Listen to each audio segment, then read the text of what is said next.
கரடிகள் ஊருக்குள்ள வந்துடுறது, சிறுத்தை வந்துடுறதுங்கிற நிறைய செய்திகள் வந்துருந்துச்சு. இதனால பொதுமக்கள் எந்த அளவுக்கு பாதிக்கப்பட்டிருக்காங்க, வனத்துறையினர் சரியான நடவடிக்கை எடுக்கிறது இல்லை அப்படிங்கிற பொதுமக்களினுடைய புகாருக்கு வனத்துறையினர் என்ன பதில் அளிச்சிருக்காங்க, பதிவு செய்யலாம். வணக்கம் தேவேந்திரன். அதாவது தமிழகத்தில் களக்காடு முண்டந்துறை புலிகள் காப்பகமானது மேற்கு தொடர்ச்சி மலைப்பகுதியான திருநெல்வேலி மாவட்டம் திருக்கரங்குடி முதல் கடையம் வரை 895 சதுர கிலோமீட்டர் பரப்பளவில் இந்த களக்காடு முண்டந்துறை புலிகள் காப்பகமானது அமையப்பட்டுள்ளது.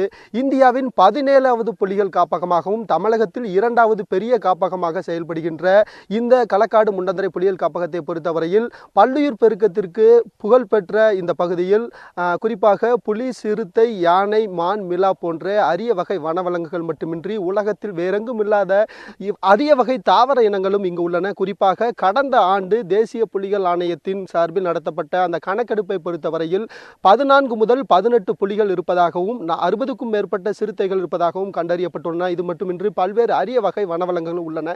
இந்த புலிகள் காப்பகத்தை பொறுத்தவரையில் தற்பொழுது ஏற்கனவே இந்த ஆண்டு பருவமழை பொய்த்ததன் காரணமாகவும் தற்பொழுது கோடை வெயிலின் தாக்கம் அதிகரித்ததன் காரணமாகவும் வனப்பகுதியில் அந்த வனவிலங்குகளுக்கு தேவையான குடிநீர் மற்றும் உணவு சரியான முறையில் கிடைக்காததன் காரணமாக இந்த வனவிலங்குகளான வனத்தை விட்டு வெளியேறக்கூடிய ஒரு சூழல் ஏற்படுகிறது. இதன் காரணமாகத்தான் அந்த வனப்பகுதியில் அருகாமையில் உள்ள அந்த கிராமங்களுக்குள் வன விலங்குகள் புகுவதற்கு ஒரு காரணமாக அமைகின்றன.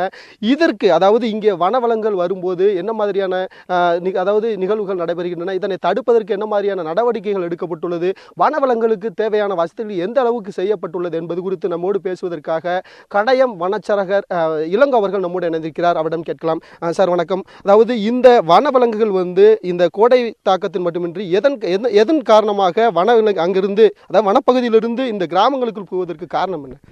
பொதுவாக கோடை காலங்களில் மேல் பகுதியிலிருந்து கீழ் நோக்கி வனவிலங்குகள் இறங்கி கொண்டிருக்கும். தண்ணி எங்கே கிடைக்கிது, வாட்டர் ஹோல் உள்ள ஏரியா அதுதான். Early in the morning, late in the evening தண்ணிக்காக அது வரும். அந்த மாதிரி டைமில் வனவிலங்குகளுக்கு எல்லா விலங்குகளுக்கும் ஒரு எங்கே வாட்டர் ஹோல் இருக்குதோ அந்த இடத்துக்கு தான் தண்ணி குடிச்சிட்டு இருக்கு. இங்கே மேலே தண்ணி இல்லாட்டாலும் கீழ்ப்பகுதியில் நிறைய இடங்களில் தண்ணீர் நிறைய இருக்குது.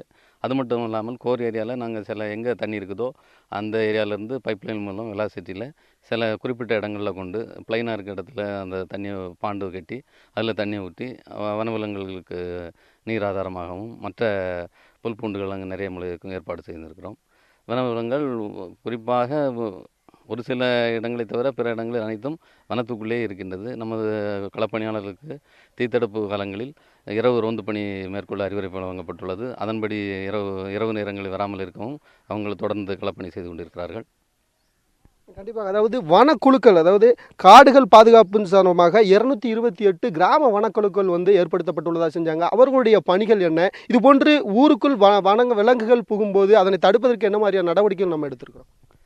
1995ஆம் ஆண்டுக்கு பிறகு நமக்கு சூழல் மேம்பாடு திட்டம் களக்காடு முண்டந்துறை புலிகள் காப்பகத்தில் ஆரம்பித்தது. அதன் பயனாக 228 கிராமங்களில் வனக்குழுக்கள் மிக சிறப்பாக செயல்பட்டு வருகின்றது.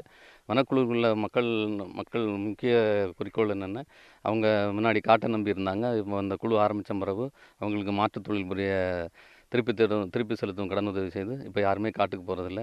காட்டை சமூக வேலையும் சோசியல் ஃபென்சிங் சொல்கிறோம்.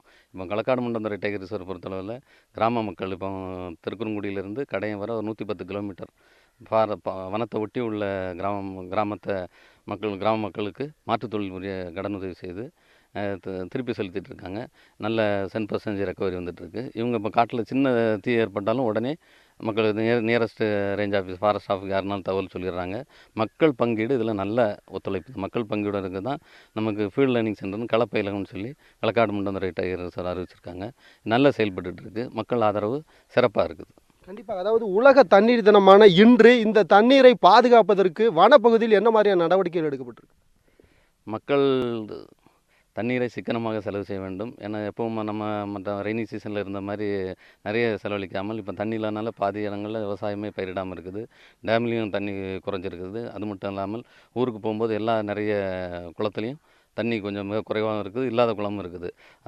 அதன் காரணமாக சிக்கனமாக தண்ணீரை செலவழித்து உரிய பாதுகாப்புடன் தண்ணீருக்காக எல்லாரும் மிகுந்த சிரத்தையோடு இருக்குமாறு கேட்டுக்கொள்கிறேன். கண்டிப்பாக தேவன் அவர்கள் கூறிய கருத்துக்களை கேட்டிருப்பீங்க. வன விலங்குகள் எதன் காரணமாக இங்கு வெளியே வருகின்றன, அந்த வனவிலங்குகளுக்கு தேவையான என்ன மாதிரியான நடவடிக்கைகள் எடுக்கப்பட்டுள்ளது, மேலும் ஊருக்குள் புகும் அந்த வன விலங்குகளிடமிருந்து என்ன மாதிரியான பாதுகாப்பு நடவடிக்கைகள் செய்யப்பட்டுள்ளது என்பது குறித்து மிகவும் விரிவாக நமக்கு விளக்கம் அளித்த அந்த கருத்துக்களை கேட்டிருப்போம். குறிப்பாக இந்த ஆண்டு மட்டுமின்றி இனி வரும் காலங்களாவது பருவமழை பொழிந்தால் மட்டுமே இந்த வனவிலங்குகள் மட்டுமின்றி பொதுமக்களுக்கும் தேவையான தண்ணீர் கிடைக்கும் என்பதில் எந்தவிதமான ஐயப்பாடும் இல்லை. தேவேந்திரன், சுடலை, உங்களுடைய தகவல்களுக்கு நன்றி.